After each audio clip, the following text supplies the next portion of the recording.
13 नवंबर 2022 रायपुर में गुरुजी पंडित प्रदीप मिश्रा जी द्वारा वाची जा रही चंपेश्वर शिव महापुराण कथा के अंतिम दिन की कथा पूर्ण हो चुकी है।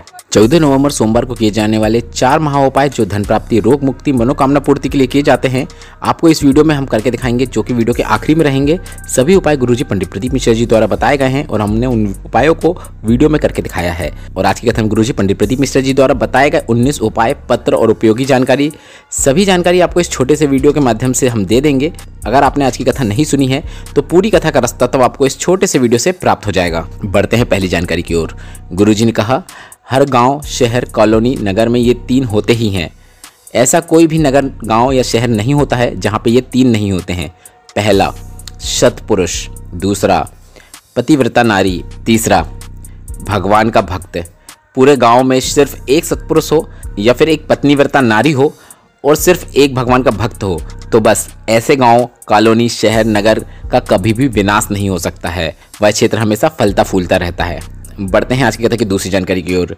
गुरुजी ने बताया कि गुरुजी से एक माता ने कहा कि मेरे साथ कोई भी नहीं है, मैं अकेले भजन कैसे करूं? तो गुरुजी ने कहा, जब भी आप भजन करते हो, जब भी आप भजन करने के लिए बैठते हो तो तुम्हारे हाथ में जो 108 मनगे की माला होती है वह तुम्हारे साथ होती है। और अगर आप माला लेकर भी भजन नहीं कर रहे हो तो आप जिस देवी का भजन कर रहे हो, जिस देवता का भजन कर रहे हो, वह साक्षात तुम्हारे साथ, तुम्हारे सम्मुख बैठकर वह भजन सुन रहा है। आप अकेले कभी भी नहीं हो सकते।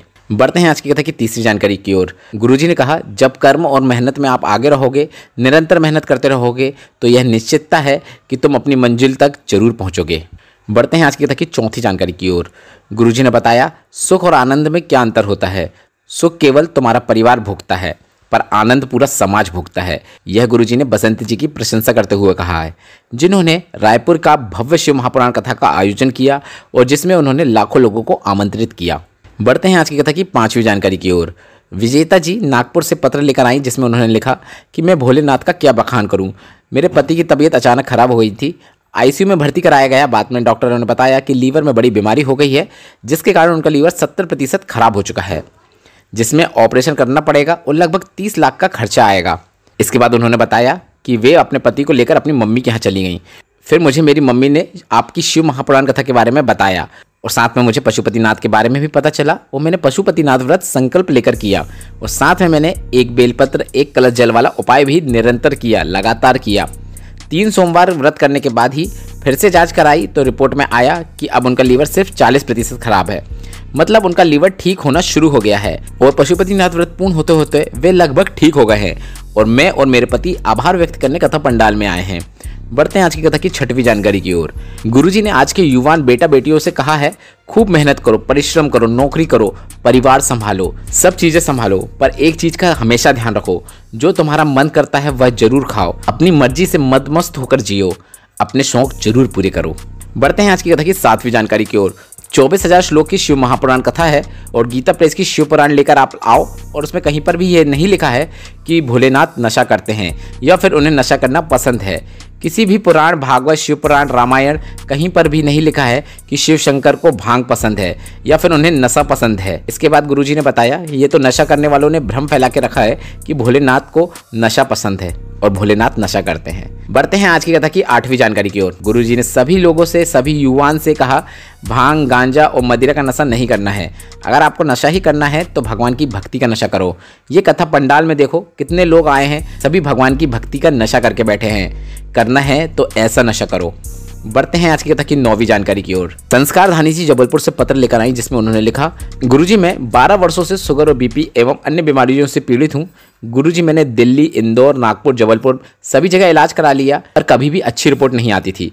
इसके बाद मैंने लगातार शिव महापुराण कथा सुनी और मैंने पशुपतिनाथ व्रत के बारे में भी सुना और आज मैं रोज एक कलश जल शिवलिंग पर अर्पित करती हूँ, एक बेलपत्र रोज शिवलिंग पर अर्पित करती हूँ और शिव पर चढ़ा हुआ जल और बेलपत्र को औषधि रूप में प्राप्त करके उसका आचमन करती हूँ। ऐसा कई दिनों तक करने के बाद मैंने फिर से जांच कराई तो मेरा बीपी और शुगर सब नॉर्मल हो गया है, सब लेवल में आ गया है। आभार व्यक्त करने कथा पंडाल में आई हूँ। बढ़ते हैं आज की कथा की 10वीं जानकारी की ओर।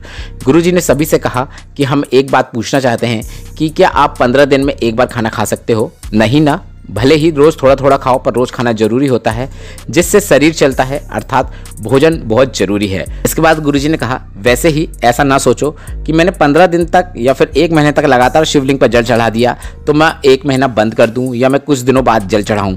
ऐसा नहीं करना है। रोज़ भोलेनाथ की चौखट में जाओ, रोज़ भोलेनाथ के दरबार में जाओ, द्वार में जाओ और शिवलिंग पर जाकर 1 कलश जल अर्पित करो।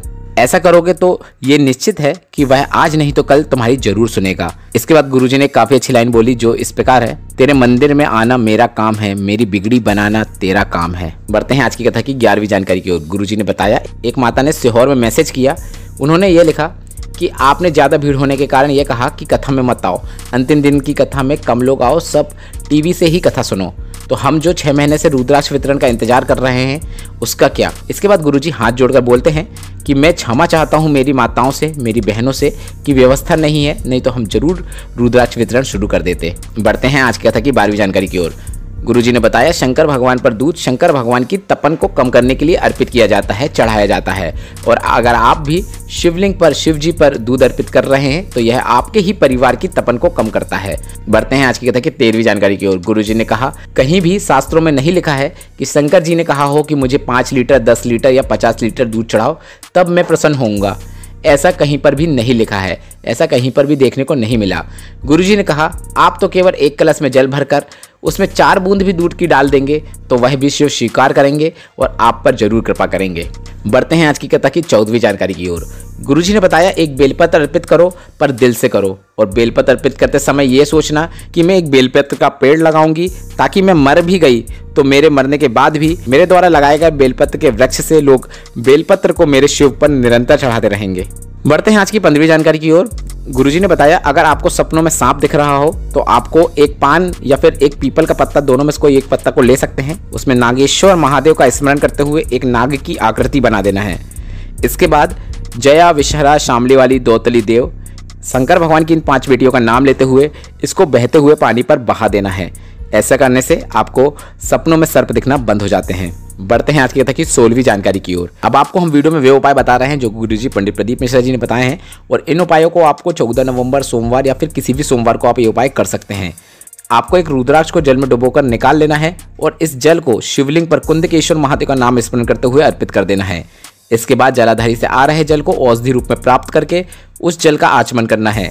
जल का आचमन करते समय भी आपको कुंदकेश्वर महादेव का नाम स्मरण करना है। बड़ी से बड़ी बीमारियों का अंत हो जाता है रुद्राक्ष के जल का आचमन करने से। बढ़ते हैं आज की कथा की 17वीं जानकारी की ओर। अगर घर में पैसों की कमी हो, धन संपदा की कमी हो तो आपको प्रत्येक सोमवार में एक कलश में कमल गट्टे को डुबोकर निकाल लेना है और इस जल को शिवलिंग पर जाकर अर्पित कर देना है। इसके बाद आप चाहो तो उस कमलगट्टे को भी आप शिवलिंग पर अर्पित कर सकते हैं या फिर आप चाहो तो उस कमलगट्टे को संभाल के रख लो और उस कमलगट्टे का आप दोबारा उपयोग कर सकते हैं। कमलगट्टे वाला जल शिवलिंग पर अर्पित करने से महादेव के साथ साथ महालक्ष्मी की भी आप पर अपार कृपा होती है। बढ़ते हैं 18वीं जानकारी की ओर। अगर जीवन की परेशानियां खत्म नहीं हो रही हो और एक के बाद एक समस्या सामने आकर खड़ी हो जाती हो तो आपको गुरुजी पंडित प्रदीप मिश्रा जी का यह उपाय करना है।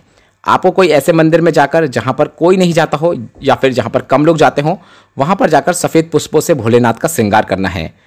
या फिर आप एक सफेद पुष्प को कुंदकेश्वर महादेव का नाम लेते हुए स्मरण करते हुए शिवलिंग पर अर्पित कर दें। भोलेनाथ आपके जीवन की सभी परेशानियों को जरूर दूर कर देंगे। बढ़ते हैं आज की कथा के 19वें और अंतिम उपाय की ओर। कोई अटका हुआ ऐसा कार्य जो बहुत समय से पूरा नहीं हो रहा हो, अब कोई कानूनी फाइल हो जो आगे नहीं बढ़ रही हो या फिर कोई इंटरव्यू एग्जाम हो जिसमें आपको सफलता नहीं मिल रही हो तो आप यह गुरुजी पंडित प्रदीप मिश्रा जी का यह उपाय कर सकते हैं। यह उपाय आप जब उस कार्य के लिए निकलें तो उससे पहले यह उपाय कर लें, इसके बाद आप उस कार्य के लिए निकल जाएं। आपको एक शमी पत्र लेना है और इस शमी पत्र को आपको शिवलिंग के ऊपर अर्पित कर देना है। शिवलिंग में अर्पित करने के बाद शमी पत्र को वहां से उठाकर श्री शिवाय नमस्तुभ्यम बोलते हुए माता अशोक सुंदरी के स्थान पर अर्पित कर देना है। अब यह उपाय गुरुजी पंडित प्रदीप मिश्रा जी ने चंपेश्वर शिव महापुराण कथा जो कि रायपुर में हुई है उसी में बताया है। माता अशोक सुंदरी के स्थान पर शमी पत्र अर्पित करने के बाद आपको एक कलश जल शमी पत्र और शिवलिंग के ऊपर अर्पित कर देना है। इसके बाद हाथ जोड़कर भोलेनाथ से विनय करें और अपना वह कार्य बोलें जो अटका हुआ हो या फिर वह उद्देश्य बोलें जिस उद्देश्य के लिए आपने यह उपाय किया हो। बस इतना ही करना है। इसके बाद आप उस कार्य के लिए, उस उद्देश्य के लिए निकल जाएं, वह निश्चित पूर्ण होगा। चंपेश्वर शिव महापुराण कथा की अंतिम दिन की कथा आपको कैसी लगी कमेंट करके जरूर बताइएगा और यह वीडियो आपको उपयोगी लगा हो तो वीडियो को लाइक करके कमेंट बॉक्स में हर हर महादेव जरूर टाइप